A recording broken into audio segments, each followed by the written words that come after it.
si Eva o si Adan maoy nahimong ginikanan sa tanang katawhan niya. Kining maong ginikanan natintal sa yawa kadtong bitin, mao na nga wa nila mapapuyo ang ilang mga anak didto sa paraiso. Ni anata nga tao sa gitawag og walog sa mga luha, lugar sa kasakit kining kalibutan. Muna bisag unsaon natong paningkamot dinhis kalibutan nga malipay ta, di na gid na mahitabo. Ngano man kay hasion gid tas bitin, kay gitagna naman sa Ginoo nga hangtod Dios katapusan mag-away kita, mag-away gyud ang babae ug ang bitin, hasta sang kaliwat sa babae ug ang bitin. Lingay mong tupad na way mga bitin dito sa inyo. Usahay gani tupad na ni mog higda na nay bitin diha, no? Usahay kasaw na ni mog kaon. Usahay kauban na ni mos opisina ang mga bitin.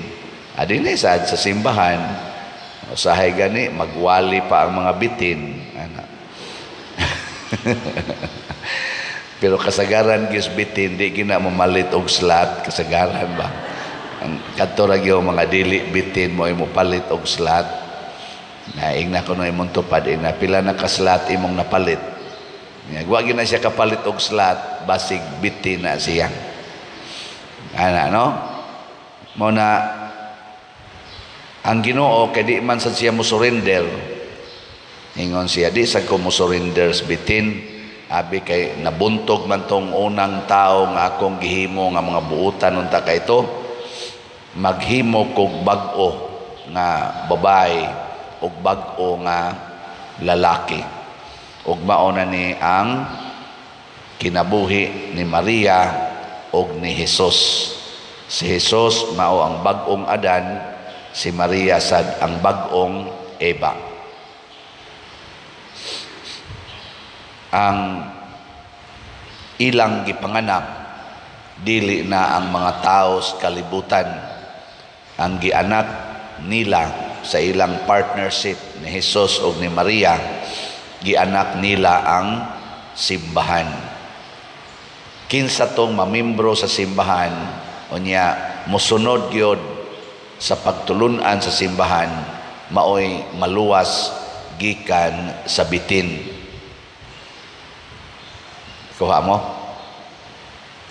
Lain na sang lingi sa imong tupad na magpamimbro ka sa simbahan.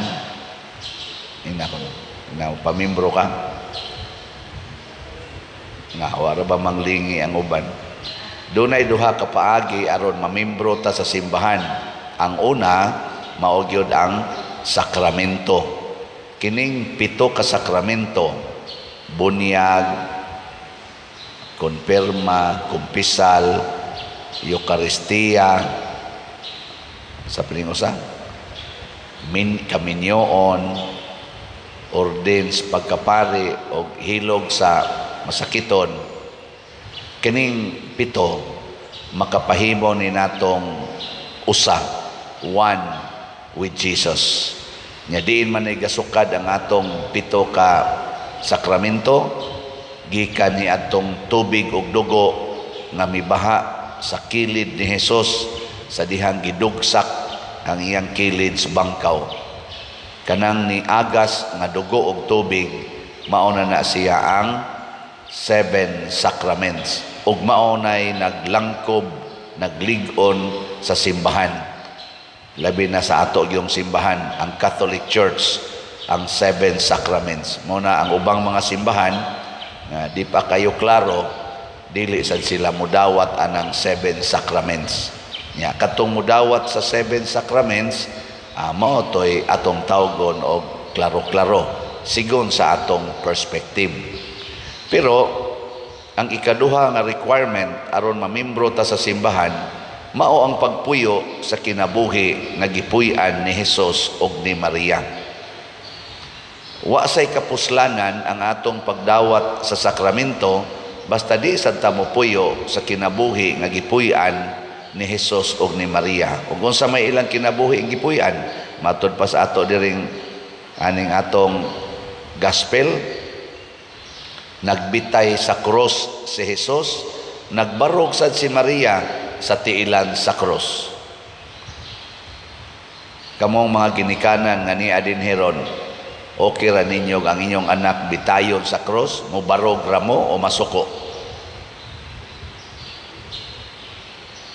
Hoy, tubag. Ginikanan ba? Okay ra ninyo inyong anak bitayon sa krus, niya mubarog ra mo dito? Dili. Kaliwat mos bitin. Kaliwat mos bitin.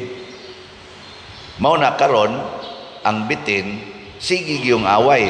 Unsa may panglingla na sa rosbitin. Ang una na tong ginikanan, gilingla partig pagkaon. Karon ang lingla na sa siyawa, parte na sad og human right. Akong katungod. Ana. Human right. Bantay-bantay gid mo anang human right nato.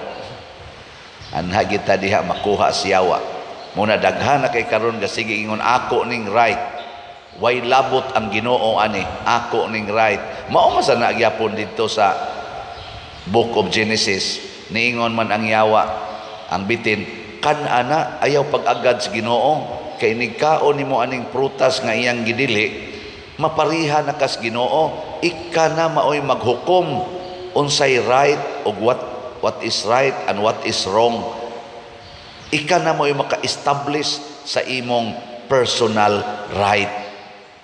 Muna na karon human right. Kung sa may gisunod ni Maria og ni Hesus, dili human right, divine right. Divine right, ang kabubuton sa Dios. Sige, laing lingi sa imong tupad na unsa roy imong gisunod nga right, divine right o human right. Mao na ang uban ga duka-duka ra ba lang to nga magsunod ganitas human right, makuha din tas yawa. O mao na naron magbangi naman ning atong human right. Inigbangi na si human right, bisag managsuon mag-away, bisag managsuon magpinatyan na kay ako ning katungod, ingon sa tungod ako sa ning katungod, kinsa man ka. Di ba? Pero adto ta sa divine right, ana mahiusa kita. Mahiusa. Mao na ang mga sugo sa Ginoo, pulos gyud nag-promote og divine right. Pasabot ang katungod sa Ginoo nga modiktar sa iyang hinimo. Kay siya may naghimo na tong tanan, kinahanglan siya say modiktar unsay angay mahitabo nato. Muna ingon siya, tamparoson imong pikas aping, patamparos lang pikas. Awayon ka, higugmaalan ng imong kaaway, ako ng katungod nga musulti nimo ana. Pasaylo ala nagkapituan kapito. Mo na gibuhat ni Maria og ni Hesus, perting patayang Hesus. Nga unsa man tong iyang kamatayon sa cross, success or defeat. Kisay mo ingong success taas ang kamot. Ang di mo taas, defeated na. Success to siya. Nya ang sunod pangutana, mosunod ba mo sa iyang success or mo deny sa iyang success? Kinsa to'y musunod taas ang kamot? Okay kayo. Tulo na lang kabuk ang wa mo isa. Mao na yung mga bitin ron aning misaha. Kamo sa diyang naminaw sa online, otro sad mo kuan. Onya, unsa may part sa iyang success, nagantos ang simbahan karon nato dako kay bayronon. Na ay bayronon dinhi nga mga 38,109 pa ka slots. 500 pesos per slot andam ba mong mopalit ani? Hala, ipamaligya na ng inyong human right, kanang imong mga alahas, kanang imong mga tinigo, mga kwarta, imo man ang right, no? Ibaligya na nya, ipalit din og slot SBF dag tag 500. Ing na nganong imo man ang gibaligya, ing na ako na ning himuong divine right. Di ba?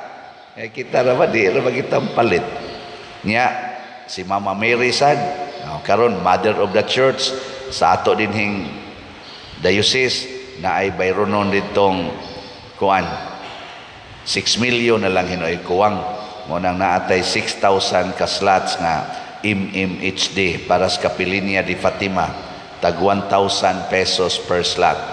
Ala sige, palitan na ni para atong ihatag nila ang divine right.